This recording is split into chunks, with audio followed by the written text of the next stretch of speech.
What's up, TV Talk fans and Star Trek fans? It's time for Star Trek Discovery. Season 2 is here, and we are reviewing the premiere episode. I am Thad Williams. You can find me at Thad Williams and follow the TV Talk podcast every week.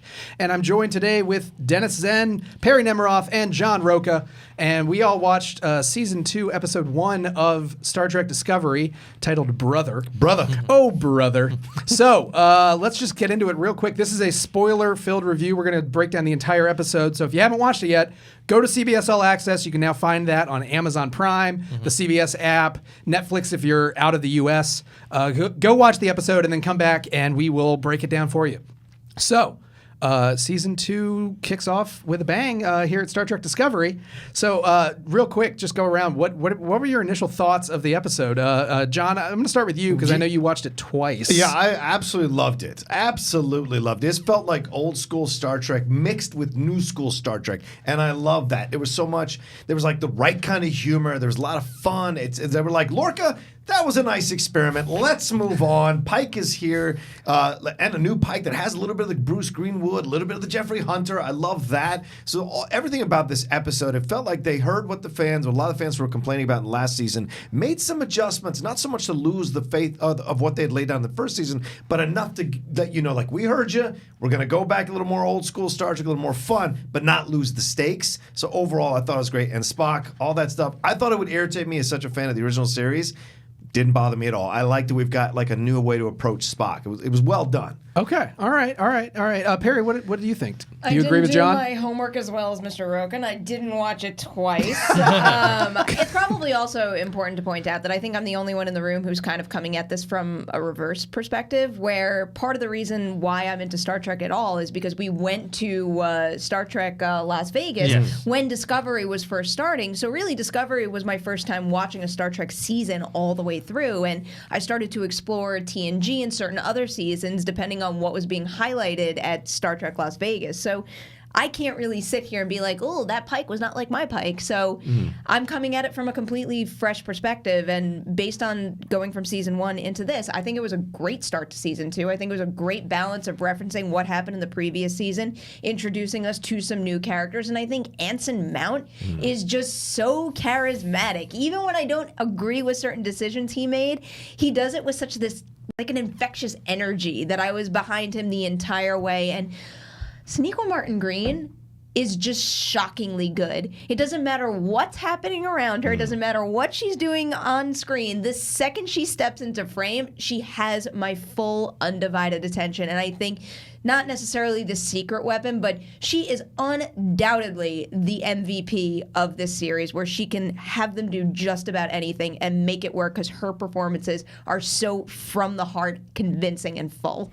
Yeah, I'm glad you're here because I think it's important to acknowledge that that Star Trek is not a dying fandom, and I'm a big supporter of the fact that this show is trying to get new fans to the brand. So Success. I'm glad that it worked for you, and I'm glad that at least some of us are okay with the new direction that the show is taking. Dennis, what did you think of the premiere? Well, the funny thing is, out of all the people in the room, Perry's the only one who went to Star Trek Las Vegas 2 years in a row. I know. She's the only one. I quite enjoyed it. I enjoyed the first season. I actually didn't expect to miss the show that much because, I was like, okay. I went to Star Wars Las Vegas with you, and we got to see a lot of cool things, announcement of the Picard series, and definitely it is a nice mix between the old stuff and kind of the new flavor. The thing that kind of I think about when I see this series is not only are they making it more kind of fun for the kind of what people, maybe some hardcore fans would say, the J.J. Abrams Star Trek fans, but also it's just much more cinematic than what it used to be. I mean, I love Star Trek The Next Generation, but they have... It's a camera where they just, he's gonna talk, let's just punch in. Okay, it's a wide shot, we punch out. You know what I mean? That's all it was. Great writing, great acting by everyone, but visually not that appealing. And watching this, like you're watching a movie. That's the thing that they've learned from the J.J. Abrams kind of reboot of the franchise. If you want to get new fans and younger fans involved, you have to take that step. that kind of production quality and just to get them in there. But yeah, I think the direction they're going in, I'm not quite sure what the main, if this kind of Red Angel thing is going to appeal to everyone, because I'm going to watch it and see. I don't know if they have some sort of science fiction explanation for this, or is it going to veer too much into the supernatural? Oh, that's an interesting point. Yeah, because at the end they definitely they kind of tee up our mystery of the year, because this is unlike every other Star Trek show that ever happened. This is not a kind of episode of the week, like Planet of the Week kind of thing. This is a very serialized story, and I think that what I liked about this premiere is that they set it up where they were going to take a little bit of a break within the serialized. I feel like Pike's involvement and the idea of let's have a little fun along the way, I think he really wants, it's kind of the writers letting you know that they might have some off-world journeys that don't necessarily meet up with the Red Angel plot, or a red herring, if you will. Like they think they're going to further that story, and then something else comes up along the way that diverts their attention. And I think that they're going to. I'm sure it will still be a very serialized season, but I think that they're making a conscious effort to bring back some of that action adventure flavor from the original series and the other series. I mean, I was binging. There's a local TV channel in LA that airs like one episode of every show every evening. So I turned it on one night. Star Trek was on, and then Next Generation was on, and then Deep Space Nine was on, and then Voyager was on, and Enterprise was on after that. But I fell asleep. Sorry, as we all did. Sorry, Yes. but. It's really interesting to look back at those shows, because so many of them were bottle episodes, so many of them were standalones. But the ones that people kind of remember, like the memorable episodes of all of the Star Trek shows, were the big action set pieces and the big two-parter episodes that serialized a little bit of the story and involved the character work. And I think that Star Trek Discovery is doing, I think they did a pretty good job last year of creating a serialized narrative while still explaining some characters. And I think that, at least in this first episode, in the introduction of Pike and his crew, it felt like they were trying to explain those characters a little bit better. Whether Pike, everyone's kind of weary of him on the bridge, and Saru doesn't really want to give up control, and he goes around and he gives the big speech about how we're all in this together, and then the moment that I really loved that was when he wanted to get everyone's names, and he said, ranks don't matter. It's like, we're all on the bridge together. We need to work as a team. And I think when you interviewed him briefly in Las Vegas, he was kind of talking about the character of Pike, where he's like, this is a guy that the best idea wins. It's not about me. And I think that Lorca was the embodiment of me, and my idea. And obviously that was because he was from the Mirror Universe, and that was a whole other plot line. But I think that they're kind of setting the ship on a new course this year by creating a world where he can work with them, they can work as a team, which I think feels so much more like the original show. I think we're going to get more, like even the moments in the pod scene where they're talking to the two women that run the navigation and helms. I felt like we had more of them in that one scene than we did all of last year. Well, that was one of the main complaints coming out of the season one, is that you didn't get to know anybody on the bridge other than Burnham and Saru. And you're like, well, why can't we get more time with them? Of course, Tilly as well, but why can't we get more time with them? I mean, we knew more Anthony Rapp's Stamets than we did, and the relationship he had than we did all the other main crew members who were there on the bridge. And you didn't have that in the original Star Trek or Next Generation or Deep Space Nine. So I'm hoping they solve that in season 2, that we get more kind of storylines that focus on all these other characters. Now that you've introduced them in a way where they've had more lines than maybe they've had the entire season 1, that's going to be fun to see. It makes sense for the progression of those characters too, because we had season 1 where all these like curious faces, they caught your eye, and now all of a sudden you see them doing their jobs, and it just mirrors what Pike did in that scene so perfectly. It was actually a moment that called for them to get involved, and it called for you to hear them all by name, because that's kind of what he instituted in that moment. I like how that one character, I forgot the name of the character, but she said her rank. Like Yeah. he asked everyone, just your name, no ranks, and everyone did it except for her. Yeah, she can't resist doing it. Yeah. He's like, I'm a lieutenant commander. Okay, thanks. We know. Yeah. So I thought another thing that was interesting about this as the premiere episode is that we didn't see the Klingons at all. We heard about L'Rell. We know the Klingons are still going to be a major part of the storyline. They're going to have hair again this season, which is a big plot point, and they're apparently going to make that canon and make that make sense in the larger Star Trek world, and I'm looking forward to seeing how they try to pull that off. But wait, you mean like the reasoning why they don't have hair? yeah, they're saying it's because they someone shave. said that to me. They shave during wartime. Which I mean that Sure. kind of makes sense. Is that I mean, retroactive wait. canon? Yes, Okay. yes, because they've been we've seen them at war multiple times in the hair. franchise. Yeah. Well, and with see, hair. this is where the divide happens. Yeah. It's like the perfect comparison is like when I go to film festivals, odds are I'll have a hat on most of the time because like it's like you're in like a film seeing war zone. You don't have time to do your hair. You just put a hat on. You go out the door. I get it. It makes sense. I'm glad that you just equated Klingons at war with you trying to navigate Sundance, which It'll make sense, right? I'm sure it's kind of a war zone in a lot of cases. But I think that's going to be an interesting thing that we can deal with when it happens. I'm trying to keep an open mind with as much of this as possible. But what we did focus on a lot in this episode was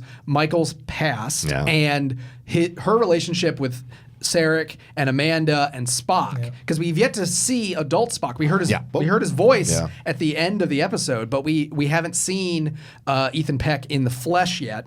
We only are hearing that they're kind of in search. It's kind of the search for Spock all over again. But I think we did I think they did an admirable job of explaining a little bit more of Michael's backstory and hinting that the rift between them, the reason we've never met Michael in other Star Trek canon and Spock's never mentioned having a half sister, is because some sort of monumental rift between them that now Michael says is her fault.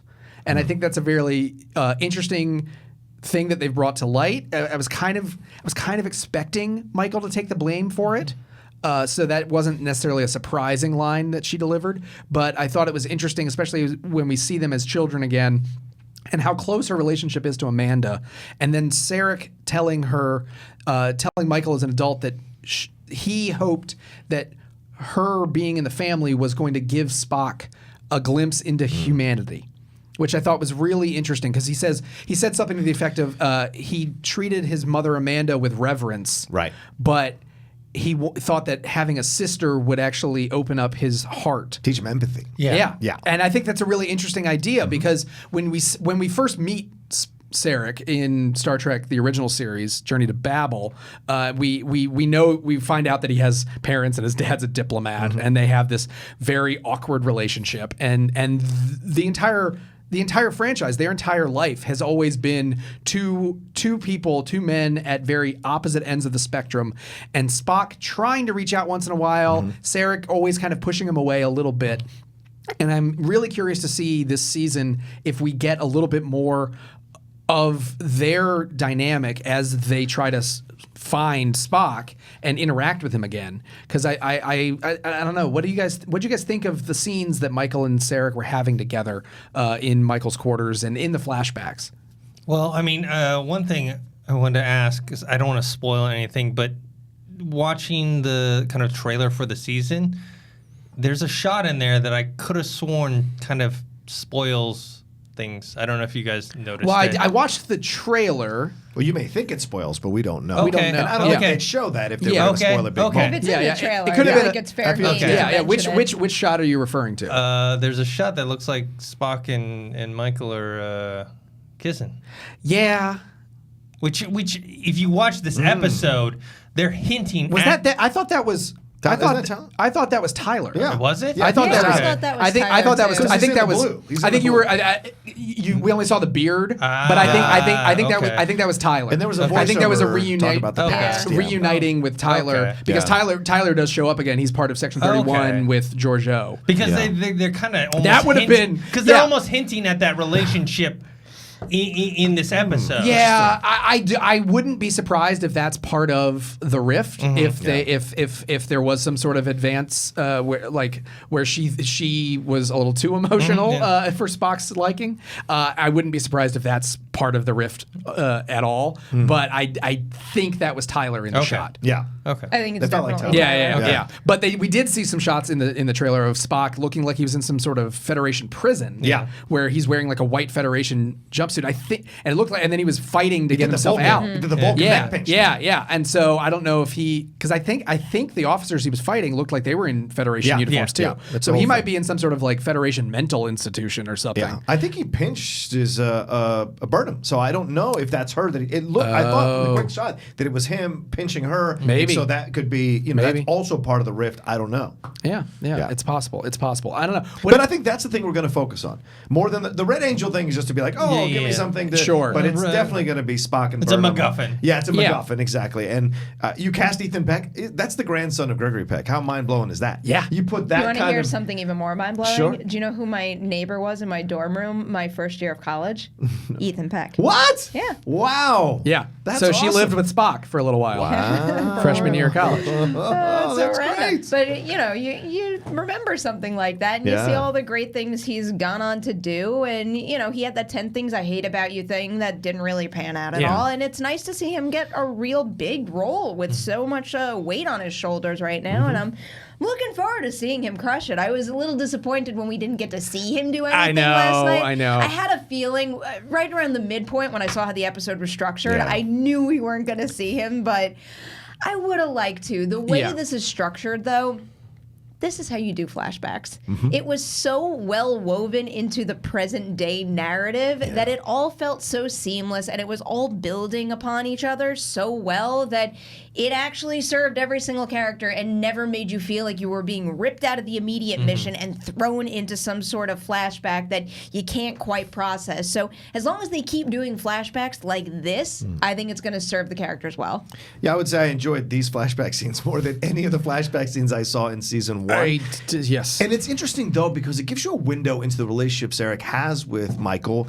It's a more caring relationship than he had with Spock. You just referenced it. There was always this distance between Spock and Sarek. And of course, eventually they bridge it as through the movies and what have you. Right. And in Next Generation, you see a little more of that being bridged. But here there's more. So maybe there's a natural jealousy as well. When the mom is reading Alice in Wonderland with Michael, you see Spock seeing it. Yeah. So they're laying the seeds. Now, original Star Trek people might be so upset. Yes. What are you doing with my character? You're retro.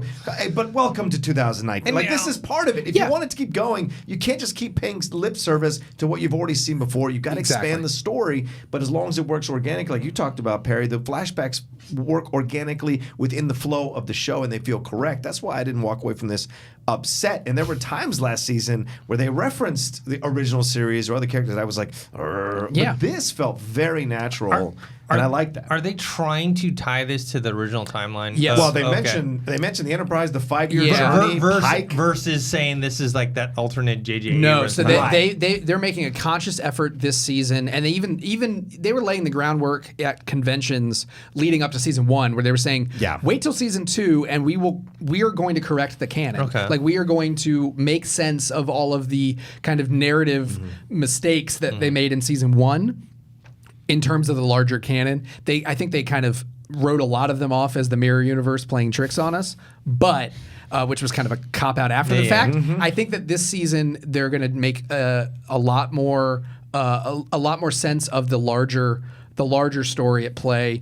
The fact that the Enterprise was not allowed to go to war, so they were stuck in they were stuck in their 5-year mission. And there's references where they said, "Oh, I see where all the Federation Starfleet's putting their money into these ships and not ours." And they're like, "Yeah, but you've got the cool new uniforms that we don't have. Like, you've got the cool colorful uniforms, and we just have a lot of like tech." Yeah, that was a retcon right It there. It was a total retcon, but I'm okay with that. Yeah, I'm fine with it. There were also references. Stamets Stamets talked about an ethnobotanist that he's friends with on the Enterprise, which, if people remember, before he joined the bridge crew, Sulu was in the science department.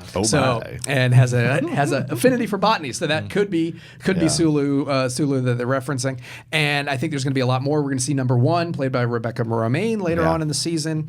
What did you guys think of the Shuttlepod sequence? Because I felt like that was lifted out of 2009 Star Trek. Yes. But personally, I liked the way that it was integrated because I felt like it was a big action piece that felt native to the story. It felt like they said, well, we need to do a big action scene. We can do this kind of pod scene like we did in the first Star Trek movie. But we can tie it into what the construct of the scene, the sequence of events needs to happen. Did anyone else feel like I'm sure there's some arguments amongst the fans in terms of whether or not that was true Star Trek, and I'm curious if anyone feels one way or the other. I mean, I loved it. I think that's what I'm talking about. Is that's the type of stuff you're going to bring new fans, a younger fan base. Yeah. But in the back of my head as I'm watching it, I'm like, I can see half the hardcore Star Trek fans like turning it off. Yeah, like, what is this crap? It's like, look, they like I said, the visual style is totally different. They want to create tension through action sequences that normally in previous Star Treks you didn't have, you know? So this is just a bigger part of what they're trying to do with Star Trek in general. Yeah. It worked for me because it looked so good and because they explained why they had to do it. I mean, I just have to reference my perspective here again. There were no rules in my mind as to why that couldn't happen, and it was very well executed, and especially some of the shots leading up to them actually boarding those pods and being shot off. I thought those were some of the most visually stunning things where right before we got into the actions, I got the chills of seeing the 4 of them in their new suits come together and converge with the overhead shot. It was so well done, and then the way the whole thing was edited together, I thought the visual effects looked great, and I thought the building of suspense. Something we were talking about a little bit before we started recording was the death of the 3rd member of the Enterprise crew.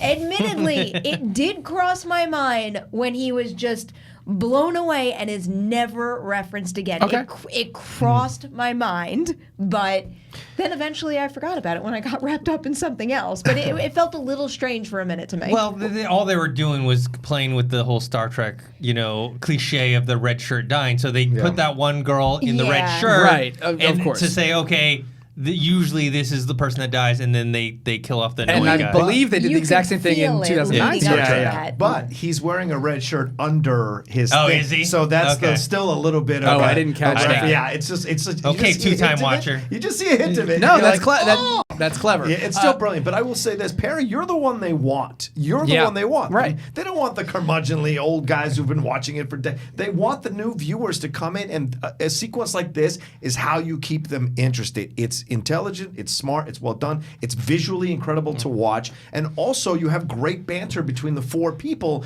about what's happening, and even you get that moment where she says, ladies, do we got him? Ladies, like that all mixes in to make it feel like the starship's involved and the people down below. And it's very reminiscent of 2009 when they all jump down to that thing down there in their spacesuits as well, and Sulu has to fight off all, the Romulans there. You see that in this sequence. It's very reminiscent of 2009. Had a little bit of an Armageddon feel to it, but I'm going to let that go. They're on their suits and the spikes coming out of the asteroid. All right.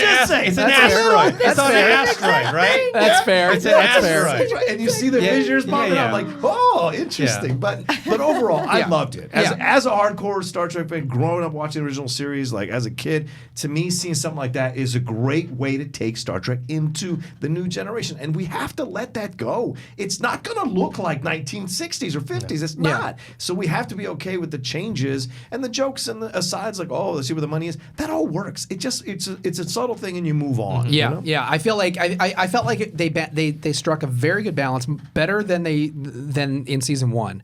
I felt like they struck a very good balance of action and humor and a little bit of character development and heart around the bridge. There's a few lines here and there where Michael asks Saru about his sister, which, if you watch the short treks, the short films that they put out in advance of this season, there's a whole short trek all about Saru's life as a Kelpian and his relationship with his sister.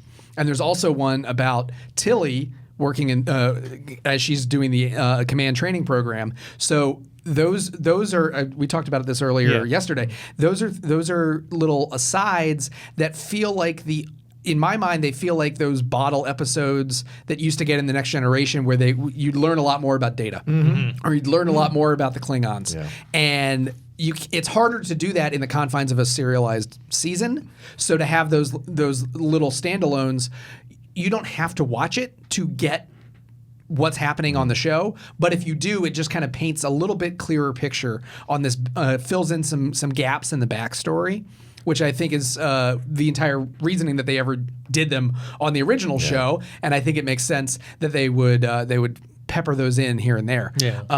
I like the way he said the terrain. We have some terrain to cross. Yes, I love that. Him and his sister. There are some. This is There's, great. there's a large terrain.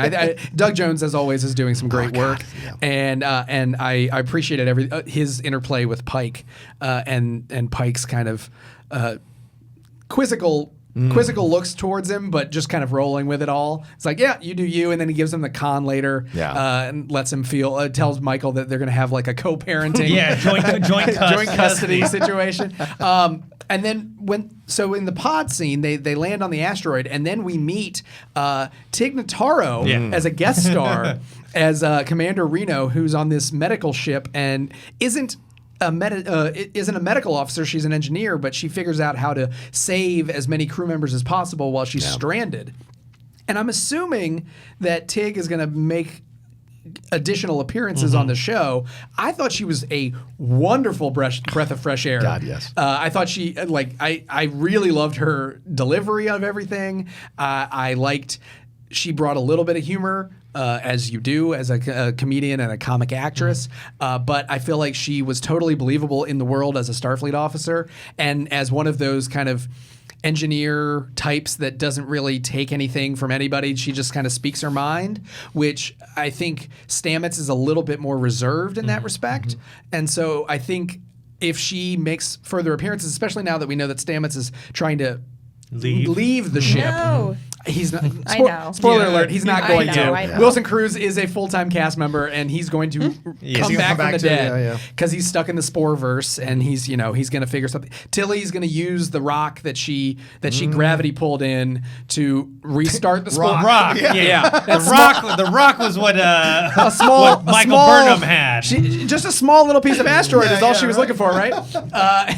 I loved that scene. I loved the giant the giant gravity field generator that they were setting up. But I think that Tig and Reno and Stamets are going to have a great back and forth as these two people kind of running the engineering division, which I think could be really interesting in future episodes. Did anyone else have any opinions on Tig's performance? Watch The Martian couple of episodes where we just see how she was living from a day-to-day basis. That's right. 8 months, 11 days. It'd be a lot to explore. I mean, it's just it's nice to have a new energy. I mean, that's kind of what you just brought up that, but you immediately notice the shift when you get a new character like that. And for me, that was a great way to play into the technology and also the different positions of the crew and seeing how someone can straddle both lines and use certain things to her benefit. I really liked that, and it created like an immediate urgency to that scene that also made a lot of sense to me. One other thing, not to move on from Tig, but Michael Burnham, when they all beam up and they get away, I thought it was so well done how she gets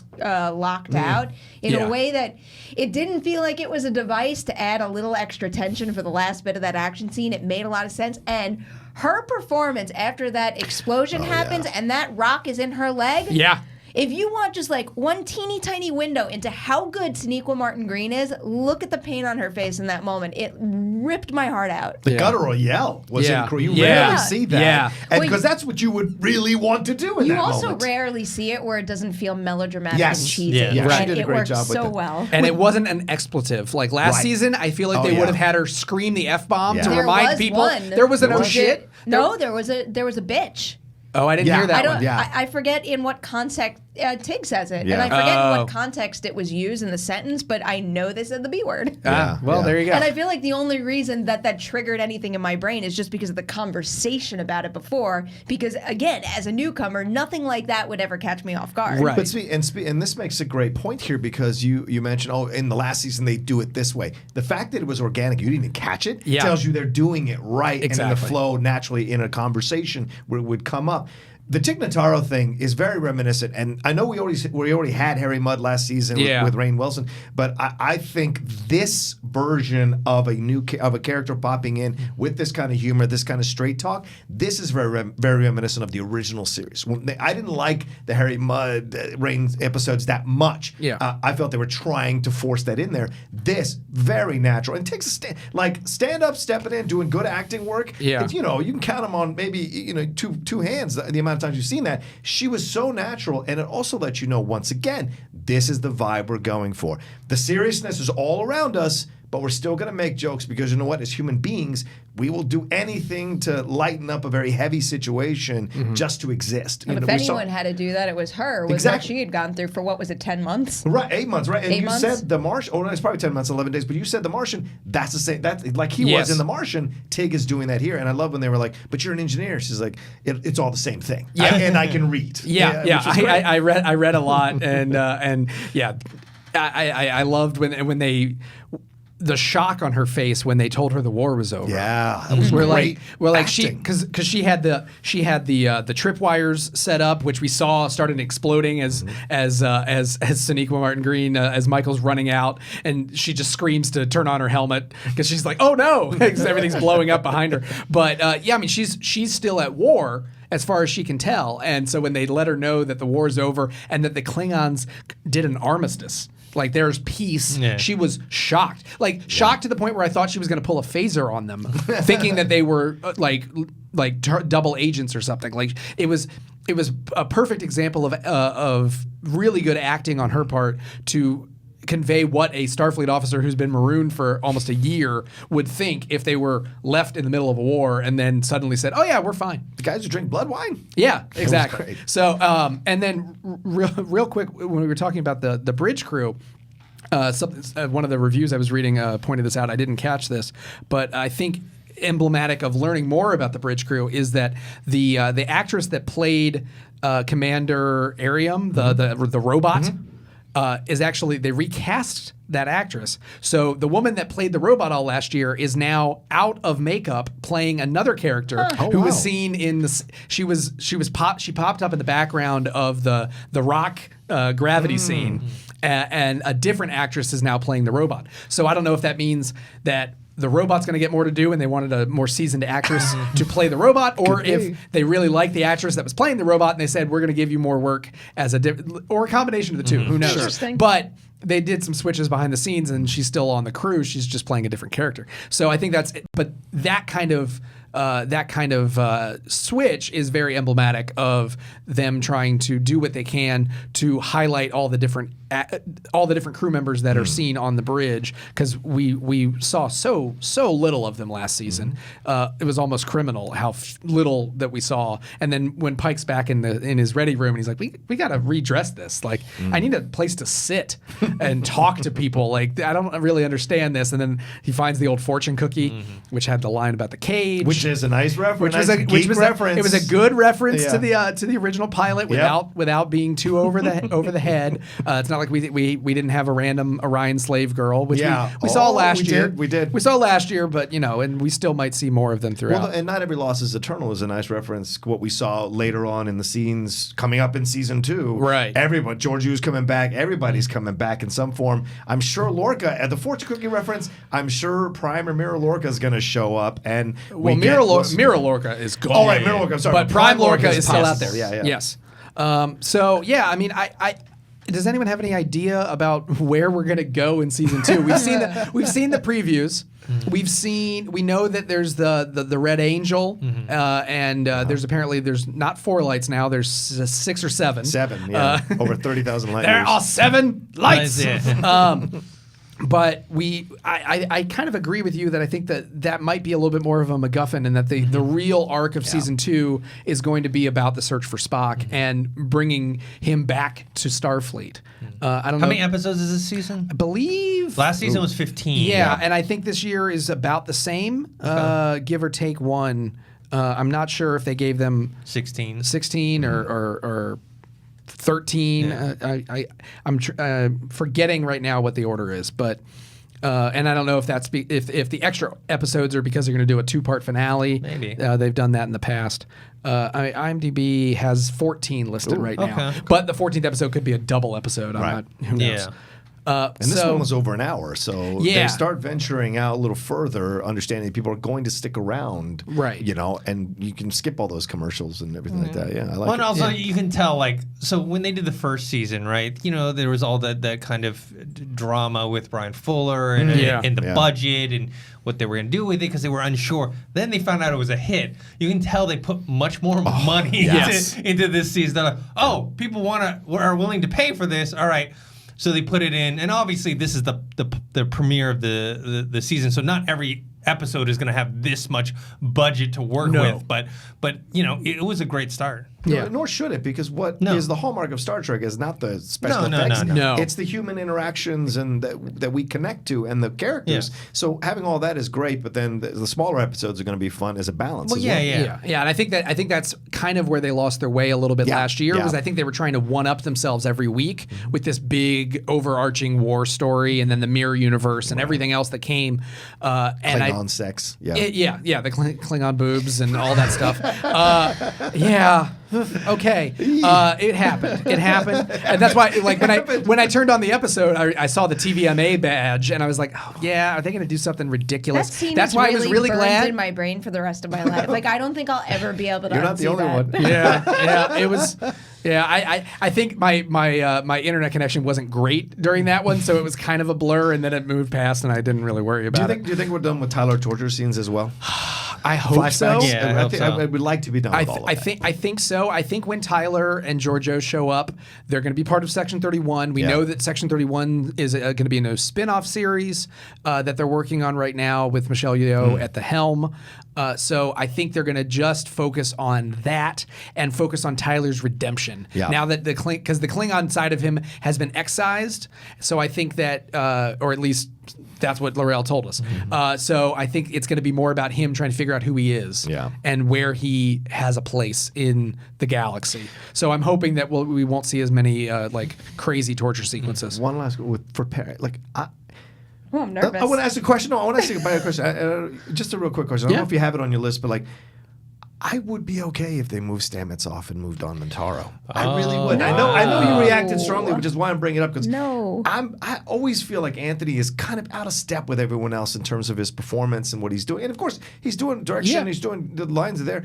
I just feel like he's a little, and I feel this new playful rhythm fits Notaro better than it does Stamets. So when they said they're going to move him off the Klingon ship, if he showed up in that section, whatever, if he found his way there, I'd be okay with that. It's a different show. This show, the way they've made the change, it feels like Notaro is the way, makes more sense to me as a science officer. That's really interesting thought. Perry, what do you think? Hard no on that. I mean, I loved Stamets in season 1, and a lot of it comes from Anthony Rapp's chemistry with Wilson Cruz, and now his chemistry with Mary Wiseman too, which I really like their back. And that was one of the standout parts of this episode to me. And I'm a big fan of hers as well. I think some of her jokes and humor fall flat every now and then, but it's like if a percentage of them hit, and it's also just that awkwardness of like she says something and nobody laughs. I think that actually suits the character when, as a viewer, I have the same reaction. But I really believed that moment between the two of them where she says to him, "I don't want you to go," and it kind of echoed how I felt. Like I wouldn't want him to walk out, especially with all the groundwork that was laid in season 1 and how they could take it such a major step further. And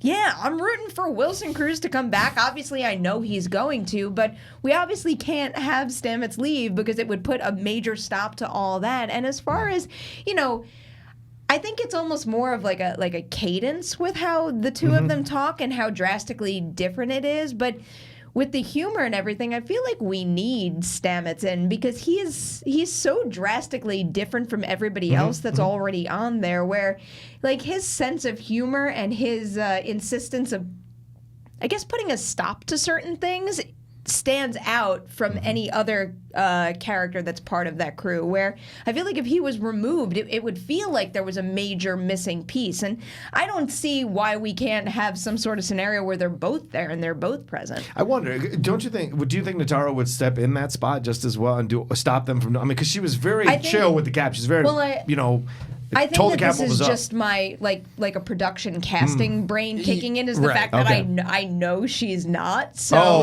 it's stopping me from realistically seeing from that being from an the what option. if. I didn't go that far in the research. I think you were too busy watching the episode for the fourth time. Yeah, That's yeah. why. It's a good episode. It was. No, I think I agree that I think in season 1, Stamets and Anthony Rapp's performance was kind of like the real heart of the season. With like he was trying to be the optimist when everyone else was dark. Everyone was so dark, and I think that right now his earnestness does feel a little bit off compared to the rest of it. But I think that is a character choice. Yeah. Oh no. Because Absolutely. because what I think they're trying to say is like he doesn't feel like he belongs. Right. He feels like he's out of step with everybody and he wants to leave. And I think that however Wilson Cruz's character comes back, I think that will influence his attitude towards life. He's already finally realizing about the opera and like he's realizing things about his life and his relationship that he was kind of ignoring for a long time.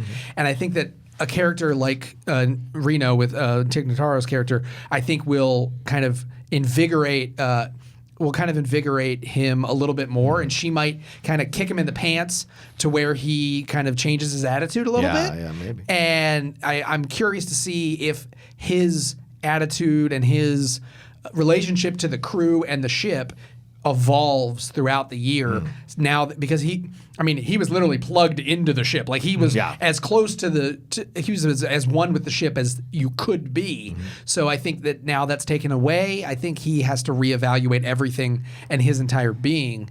I kind of like that there's someone that doesn't feel like they belong because there's so frequently in Star Trek, the one that doesn't belong, the other is always an alien or an android. Right. Like they're set up visually and with a backstory to say like you don't belong here. Like you're not like the rest of the group, and you're gonna try to fit in.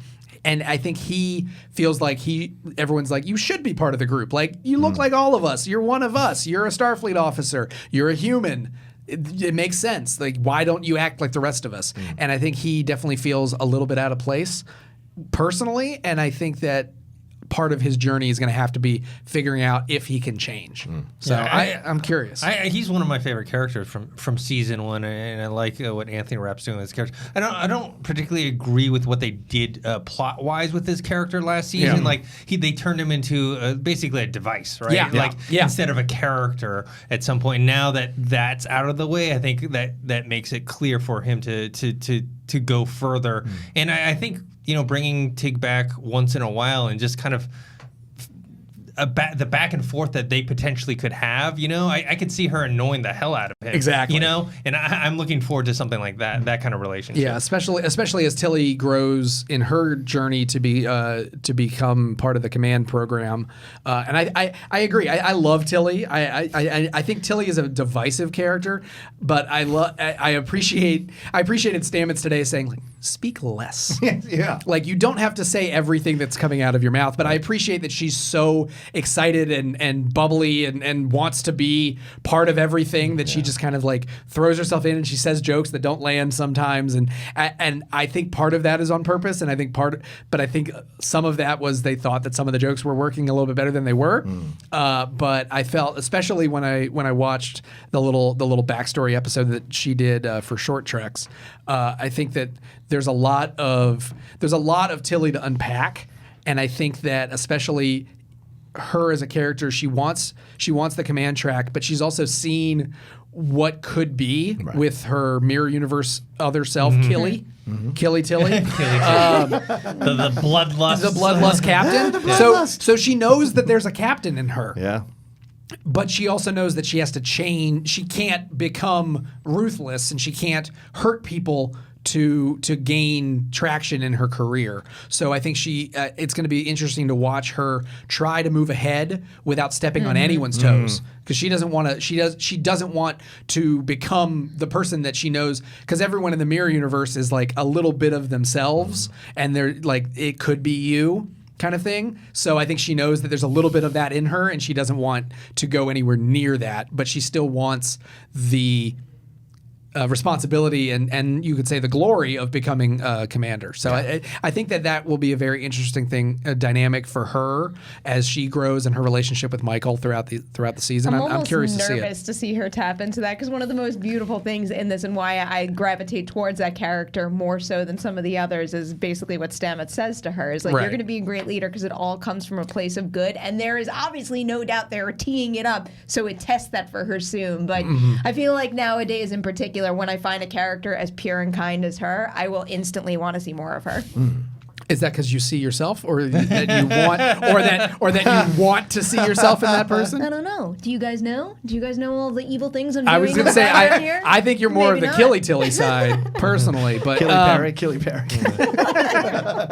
but yeah, so I mean, I'm trying to think if there's anything else, any other beats here and there, or there's some beats. No. Okay, all right, yes. But what are some of the Easter eggs or theories that you were talking about? The Vulcan loot, the bells, which is upon far reference. Yes, is great. Yes, all the Kirk and Spock the fight. stuff in his office. Yeah, is that a reference to possibly Pike and Spock fighting later on? I don't know. Well, we're still that's interesting. And I love that you get some more of his backstory of what he's gonna struggle with. What all of that is cool. But the one thing that stuck with me, and I want to see what you guys think too, is like, is it interesting that they replace Saru, like an alien, with a human? Like, what is that? Does that bother you at all? Have you thought about that at all? Like, Saru was set up to lead this thing. It should have been Burnham, maybe, possibly. But is Pike being used this season just to get us used to this idea of Burnham eventually becoming captain of the ship? Or is this going to bother some Star Trek fans that once again, aliens are getting short shrift and the humans are getting the focus here? I think that is more emblematic to the franchise as a whole. Yeah, which is why I bring it up. Both the canon story that Starfleet has taught us, which is a reflection on our personal society. Right. That even when we want to set up a group of different people, we kind of always want to be in the lead. and I think that there's something to be said with that, where it's the reflection of Starfleet is that it is still an Earth-forward organization, right? And Saru is the only one of his species in Starfleet. His species is a pre-warp species, so they don't even know. Like his planet does not even know that Starfleet exists, right? And so for him to grow to the rank of captain would be a bit of a leap in terms of the politics of the Federation, right? So I think it makes sense that he's the commander, but would never necessarily reach the captain's chair. Yeah. And I think it's one of for better or for worse, it's one of those things that, like, the series finale, they will show that he gets a ship kind of thing. Right. But much like Riker, like there are commanders that aren't really meant to captain. And Riker could have was offered multiple captain jobs throughout his tenure, turned them down, but by the end of the series really kind of it was very obvious that he was not captain material. Right. He was a commander and not a captain. And I think Saru is still too overcome by fear. Yeah. And they do that one line where where his tentacles come up and he's like, "What did you expect?" Like, I think he's personally knows that he is too overcome by fear to lead on a long-term basis. Yeah. And I'm sure that might become a little bone to pick throughout the season, but I don't foresee a scenario where the Federation would let him captain the ship. And I think eventually, he will be passed over for Michael because she was in the captain's. She was the commander. It's the whole setup. She was number one, ready to go take the con, and then after the events of the pilot, was thrown in jail, and Saru became a commander after that. He was the lieutenant commander, I believe, on the Shinzo. Well, and that's why I think that putting the Enterprise for repairs or dry dock is their way of saying, like, Pike is just here for now. Correct. And then eventually it will be Burnham who takes over the ship. And I think that's the long game. And so it was smart the way they've set it up that he has to go back to the ship, and I wonder if we'll get Kirk. I wonder That's what a really we'll get, well. We're still years away from Kirk. Yeah. We're still But, years away from you Kirk. know. But I'll throw this to y'all. What do you guys think of? You bring up a very interesting point. I think this show is setting itself up to have the guest star of the year phase. Kind of like our Dexters of the world. Remember when Dexter invited like a big guest star to join the season, and then magically they would always die at the end. Jimmy Smith. Yeah. And then next year you get a whole new guest star, and you think you're gonna you fall in love with them, and then they die again. Is that what Star Trek Discovery is setting itself up with? So with you're Anson saying Mount? you're saying like Jason Isaac was Correct. season 1 and possibly. Yeah. I mean, it's such a serialized show that I think Isaacs still might make a return because Prime Lorca is out there somewhere.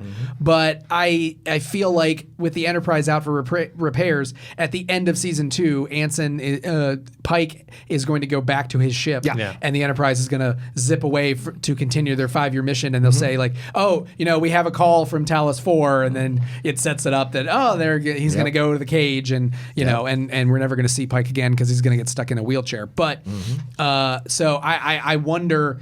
I don't see a scenario where Anson Mount sticks around for season 3. What do you think, Perry?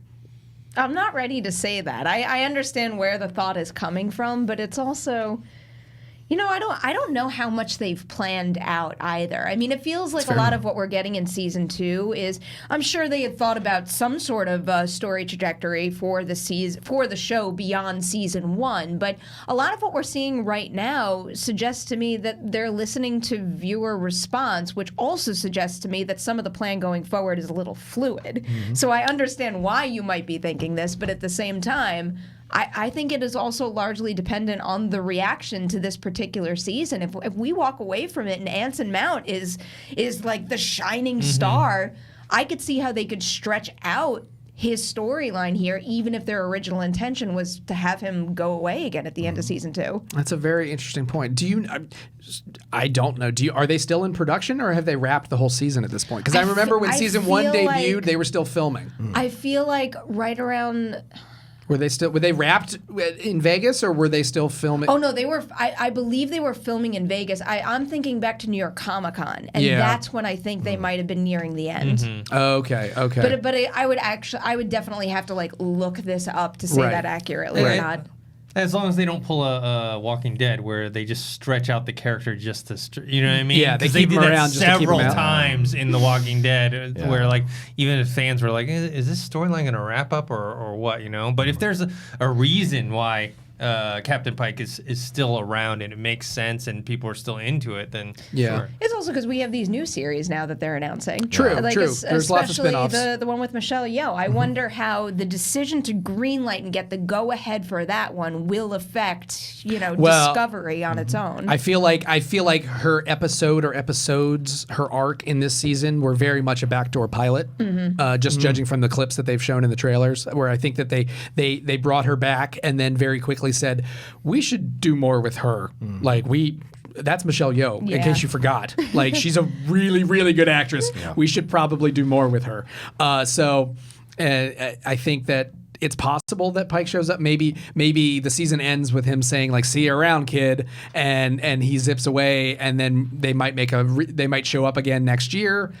But I think to your point, I think they are setting it up for season 3 to be a full complement crew with Burnham or Saru at the helm, and them going on their own 5-year mission or whatever it may be, whatever it may be called, and then next year's guest star of the year becomes an alien presence or a stowaway that they have to work with throughout the season or what have you, as opposed to a revolving door of captains. Because I love the idea as it works right now with Captain Pike. I think that would get old. Oh, yes. Real quick if every year we get a new captain for them to interact with. And Captain Pike is still an unfamiliar, you know him, but you don't really know him. No. And so that's a fun character to put in this spot to explore more about him. Yeah, and that's what I love about them doing the Pike Enterprise, because as much as he's storied in the canon, we've really only seen an hour and a half of him ever in the franchise. Like it's been very. I mean, there's the unaired pilot. Right. Then there's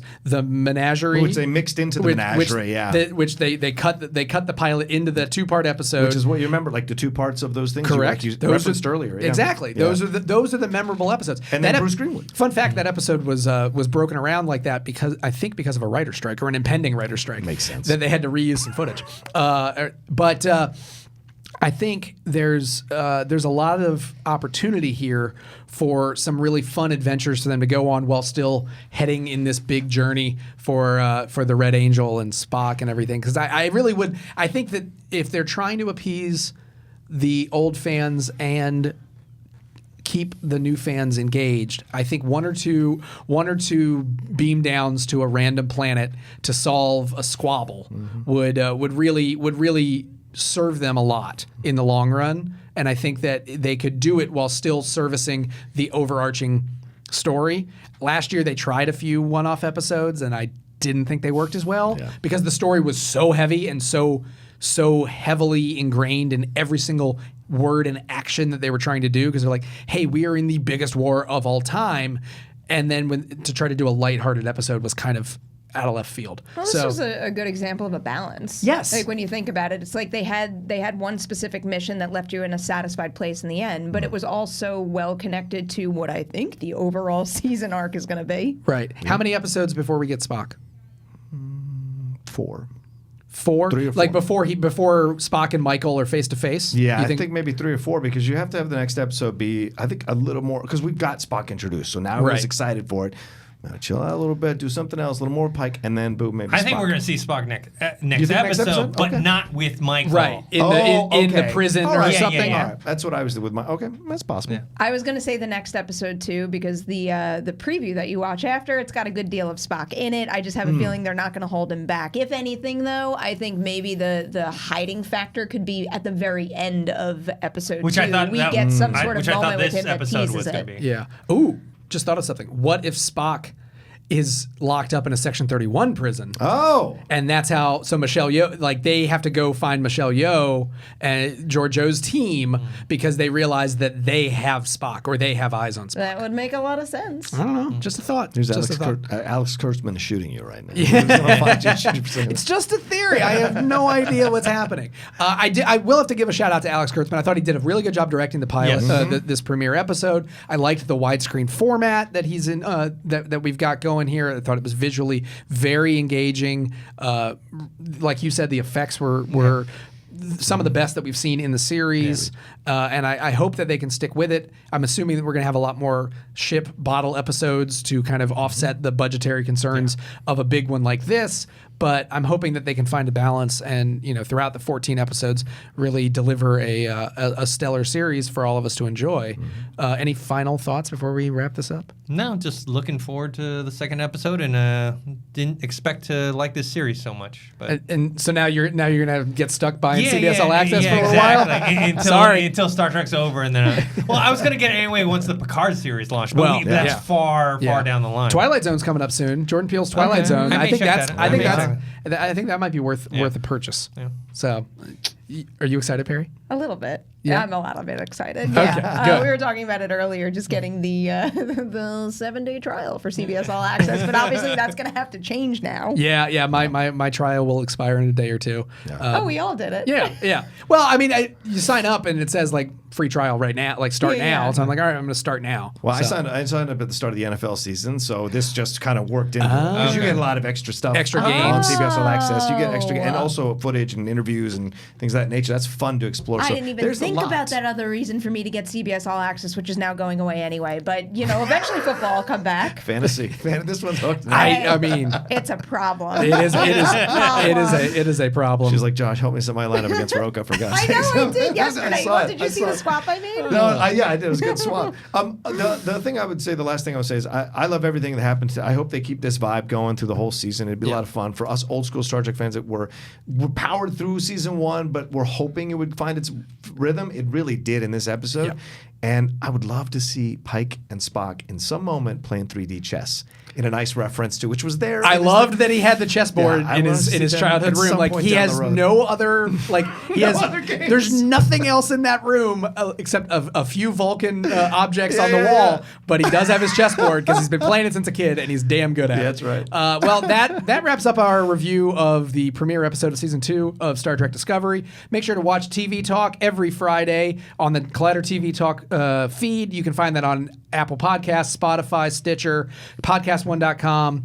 You can find us on the Collider Podcast YouTube channel. Roka, where can they find you? Oh, you can always find me at The Roka Says on Twitter and on Instagram. And, of course, Collider Sports there, the channel and the podcast feed. Come see all the stuff we're doing there, too. Perry? Twitter and Instagram at PNMRoff.